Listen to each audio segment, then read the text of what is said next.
चलिए आज बनाते हैं राजस्थान की बहुत ही टेस्टी चूरमा लड्डू की रेसिपी। वैसे तो आपने लड्डू बहुत बार बनाकर खाए होंगे, लेकिन ये जो राजस्थान के चूरमा लड्डू है खाने में बहुत ही ज़्यादा टेस्टी बनते हैं। और ये जो लड्डू हम बनाएंगे बिना चीनी के इसे बनाकर तैयार करेंगे, जिसे आप बनाकर लड्डू को 15 दिन भी रखेंगे तो ये बिल्कुल भी ख़राब नहीं होंगे। तो चलिए इन लड्डू को बनाना शुरू करते हैं। तो सबसे पहले लेंगे एक बड़ा बर्तन। तो मैंने परात ली है, इसके अंदर डालेंगे हम 1 कटोरी गेहूं का आटा। तो मैंने 1 कटोरी भर के गेहूं का आटा डाला है। इसके बाद हम इसके अंदर डालेंगे सूजी। तो जितना हमने आटा लिया है उससे कम हम इसके अंदर डालेंगे सूजी, और सूजी से भी कम हम इसके अंदर डालेंगे बेसन। तो मैंने 1 कटोरी आटा लिया है, 1 कटोरी छोटी वाली सूजी ली है और हाफ कटोरी इसके अंदर लाया है बेसन। इसके बाद हाफ कटोरी हम इसके अंदर डालेंगे घी डालने के बाद इसे हमें हाथों से अच्छे से इस तरह मिक्स कर लेना है। इसके अंदर हमें ज़्यादा घी नहीं डालना है, बस थोड़ा सा घी को डाल देना है और इसे हथौले पे लेते हुए इसे हमें पूरे अच्छे से घी को इस तरह मिक्स कर लेना है आटे के अंदर। तो बस इसी तरह अच्छे से इसे मिक्स कर लेना है। ये जो चूरमे के लड्डू है राजस्थान में इसे बहुत ही ज़्यादा पसंद किया जाता है। आप इसे किसी भी सीजन में इसे बनाकर आप इसे खा सकते हैं। तो इसके बाद हम क्या करेंगे, थोड़ा थोड़ा पानी डालते जाएंगे और इस तरह अच्छे से हमें आटे को गूंथ कर तैयार कर लेना है। ध्यान रखिए इस आटे को गूंथने के टाइम हमें इसे आटे को बहुत ही ज़्यादा टाइट लगाना है। बस इसे रोटी की तरह जैसे हम रोटी बनाते हैं वैसा आटा नहीं गूंथना है, थोड़ा सा टाइट लगाएंगे। तो इस आटे को मैंने गूंथ लिया है और इस आटे को हम क्या करेंगे 5 मिनट के लिए रेस्ट पर रख देंगे। तो 10 मिनट के लिए मैंने इसे आटे को रख दिया था और इसके बाद हम क्या करेंगे आटे के इस तरह लोई को तोड़ देंगे हथेली पर। इस तरह लेते हुए हमें इस तरह बाटी को बनाकर तैयार कर लेना है।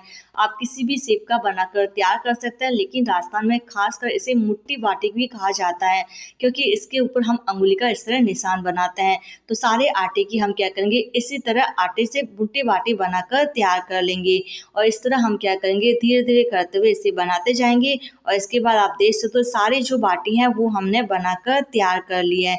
इसके बाद हम क्या करेंगे इन बाटियों को थोड़ा सा घी के अंदर फ्राई कर लेंगे। तो इधर मैंने कढ़ाई के अंदर थोड़ा सा घी को गरम कर लिया है। ये खासकर बाटी घी के अंदर ही फ्राई की जाती है और घी हमें ज़्यादा नहीं लेना है, बस इतना ही लेना है कि हमारी जो बाटी है वो घी के अंदर अच्छे से फ्राई हो जाए। इस तरह एक एक बाटी को हम क्या करेंगे इस तरह घी के अंदर डाल देंगे। 2 बार में हम इस तरह घी के अंदर अच्छे से फ्राई कर लेना है। कोशिश करें कि घी थोड़ा सा कम ही लें कि हमारी बाटी अच्छे से फ्राई हो जाए। बाटी डालने के बाद आंच को हम थोड़ा सा मीडियम कर लेंगे और मीडियम आंच पर ही हम इसे अच्छे से फ्राई कर लेंगे। बीच बीच में इस तरह थोड़ा सा चलाते रहेंगे और जब एक तरफ से थोड़ी सी फ्राई हो जाए तो इसे पलट देंगे और फिर दूसरी तरफ से भी इसे अच्छे से फ्राई कर लेंगे। थोड़ा सा टाइम लगता है, लेकिन ये बाटी बहुत ही ज़्यादा टेस्टी बनकर तैयार होती है। तो बस इसे अलटते पलटते हुए हल्का सा सुनहरा कलर होने तक इसे अच्छे से फ्राई कर लेंगे। तो आप देख सकते हो जो बाटी का जो कलर है वो हल्का सा ब्राउन हो चुका है। जब इस तरह से कलर आ जाए तो हम क्या करेंगे इसे घी से निकाल लेंगे और इस तरह हम बड़े से बर्तन जो हमने परात लिए इसके अंदर डाल देंगे। तो सारी बाटी को निकाल लेने के बाद बाकी की जो बाटी है वो भी हम इस तरह घी के अंदर डाल देंगे और इसे मीडियम आंच पर अच्छे से फ्राई कर लेंगे। कोशिश करें कि जब भी ये बाटी बनाए आप इसे घी के अंदर ही फ्राई करें। घी के अंदर फ्राई करने से लड्डू का जो टेस्ट है वो बहुत ही बढ़िया आता है। आंच को मीडियम ही रखेंगे और मीडियम आंच पर ही हमें इसे अच्छे से घी के अंदर फ्राई कर लेना है। अलटते पलटते रहेंगे बीच में और इसे फ्राई कर लेंगे जब तक कि इसका कलर हल्का सा सुनहरा हो जाए। तो बस इसे अच्छे से फ्राई कर लेंगे। जैसे जैसे ये बाटी फ्राई हो जाएगी तो हम क्या करेंगे इसे घी से इस तरह बाहर निकाल देंगे और बाकी की जो बाटी है वो भी सारी हम इस तरह बनाकर तैयार कर लेंगे। आप चाहे तो ज़्यादा घी में भी फ्राई कर सकते हैं, लेकिन हम बहुत ही कम घी में इसे फ्राई करेंगे। तो आप देख सकते हो सारी बाटी हमारी अच्छे से फ्राई हो चुकी है। इसके बाद हम क्या करेंगे इस बाटी को थोड़ा सा तोड़ लेंगे, हाथों से इसे तोड़ लेंगे ताकि ये बाटी जल्दी से ठंडी हो जाए, या फिर आप इसे कूटने से भी थोड़ा सा बारीक कर सकते हैं। तो इस तरह हम क्या करेंगे कूटने से भी थोड़ा सा इसे बारीक कर लेंगे।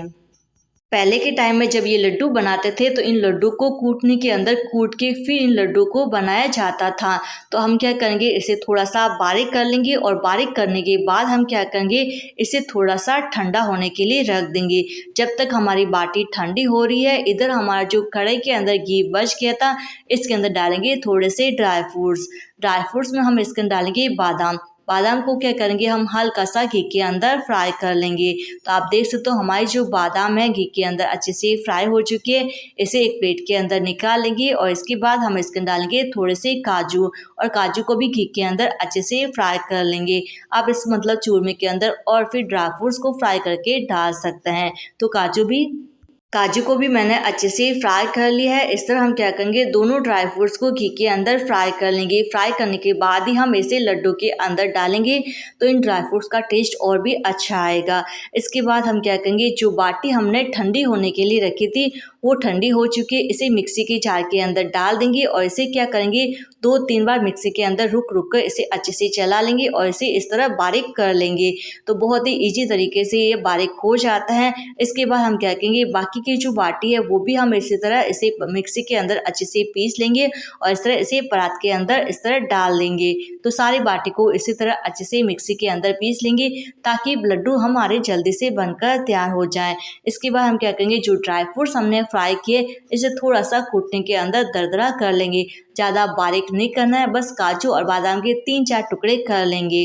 तो बस काजू को हमें इस तरह अच्छे से बारीक कूट लेना है और इसके बाद हम क्या करेंगे बारीक कूटने के बाद इसे प्लेट के अंदर डाल देंगे और बादाम को भी इस तरह हमें दरदरा कूट लेना है। इस तरह काजू को दरदरा कूटने के बाद बादाम को भी मैंने इस तरह कूटने के अंदर डाल दिया है। इसे भी हम क्या करेंगे थोड़ा सा दरदरा कूट लेंगे। तो दोनों ड्राई फ्रूट्स को मैंने इसे अच्छे से दरदरा कूट लिया है। इसके बाद लेंगे गुड़, क्योंकि ये जो लड्डू है हम चीनी की बजाय गुड़ से बनाएंगे, थोड़े हेल्थी भी बनेंगे। तो मैंने गुड़ लिया है, इसे थोड़ा सा बारीक कर लिया है। आप देख सकते हो गुड़ मैंने ज़्यादा नहीं लिया है, 1 कटोरी गुड़ लिया है, इसे थोड़ा सा बारीक कर लिया है। इधर हमारा कढ़ाई के अंदर जो घी है इसे हमें अच्छे से थोड़ा सा गर्म कर लेना है और इसके बाद इस तरह गुड़ को डाल देंगे और इसे अच्छे से मिक्स कर लेना है। गुड़ डालने के बाद इसे हमें ज़्यादा नहीं पकाना है, बस गुड़ हमारा घुल जाए उतना ही हमें इसे पका लेना है। ऐसा ना हो कि आप गुड़ को ज़्यादा पका लो और जो भी लड्डू खाए उसके दांत भी ना रहे। ऐसा हमें बिल्कुल भी नहीं करना है, बस गुड़ के घुलने तक इसे अच्छे से पका लेना है। इस तरह धीमी आंच पर गुड़ के घुलने तक हमें इसे अच्छे से पका लेना है। बस इसे थोड़ा देर पकाना है, बस 1 मिनट के लिए। गुड़ हमारा अच्छे से घुल चुका है क्योंकि हमने गुड़ थोड़ा सा बारीक करके डाला है ताकि ये जल्दी से घुल जाए। गैस की फ्लेम को बंद कर देना है और इसके बाद हम क्या करेंगे फटाफट जो हमने चूरमा को बारीक किया है इसके अंदर हम क्या करेंगे गुड़ और घी के मिश्रण जो हमने बना है वो इस तरह इस चूरमे के अंदर डाल देंगे। सारा मिश्रण डाल देंगे। अगर आपको लगे घी थोड़ा सा कम लग रहा है तो आप इसके अंदर घी को थोड़ा सा गर्म करके डाल सकते हैं।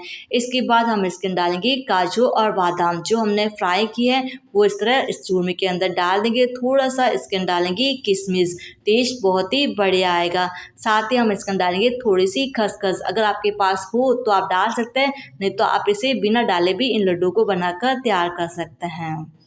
थोड़ा सा मैंने इसके डाला है फ्लेवर के लिए इलायची पाउडर और इसके बाद हम क्या किए इसे पहले थोड़ा सा चम्मच से मिक्स कर लेंगे क्योंकि अभी गुड़ और घी थोड़ा सा गर्म है। पहले इसे अच्छे से चम्मच से मिक्स कर लें, डायरेक्ट हाथ इसके अंदर ना डालें क्योंकि गर्म होगा तो जल जाएगा हाथ। तो बस इसे अच्छे से मिक्स कर लेना है। इसके बाद थोड़ा सा ठंडा हो जाने के बाद हम क्या करेंगे इसे हाथों से अच्छे से मिक्स कर लेंगे। तो बस हाथ से इसे अच्छे से मिक्स कर लेना ताकि जो गुड़ है घी है वो चूरमे के अंदर अच्छे से मिक्स हो जाए। तो बस हाथों से इसे अच्छे से मिक्स कर लेना है और इसके बाद हम क्या करेंगे इस चूरमे के गोल गोल लड्डू बनाकर तैयार कर लेंगे। तो मैंने इसे अच्छे से मिक्स कर लिया और इस तरह हाथों पे इस तरह चूरमे को लेते हुए गोल गोल लड्डू को बनाकर तैयार कर लेंगे। और ये जो चूरमे के लड्डू है आप इसे 10 से 15 दिन भी रखेंगे तो इनका जो टेस्ट है इसमें कोई भी फ़र्क नहीं आएगा। बस इस तरह लड्डू को बनाकर तैयार कर लेना है। और पहला जो लड्डू है इसे हम क्या करेंगे भोग के लिए निकालेंगे क्योंकि घर में जब भी मीठा बनता है तो भोग के लिए इसे अलग से निकाला जाता है। तो मैंने इस लड्डू को अलग से निकाल लिया है और बाकी के जो लड्डू है वो भी हम इसी तरह बनाकर तैयार कर लेंगे। और ये जो चूरमे के लड्डू है आप जब भी दाल बाटी बनाए तो उनके साथ भी बनाकर खा सकते हैं, टेस्ट बहुत ही बढ़िया आता है। तो बस इस तरह लड्डू को बनाते जाएंगे और इस तरह प्लेट के अंदर रखते जाएंगे। तो आप भी अगर आपको मेरी ये चूरमे के लड्डू की रेसिपी अच्छी लगी हो तो आप इस तरीके से इसे बनाकर ज़रूर ट्राई करें।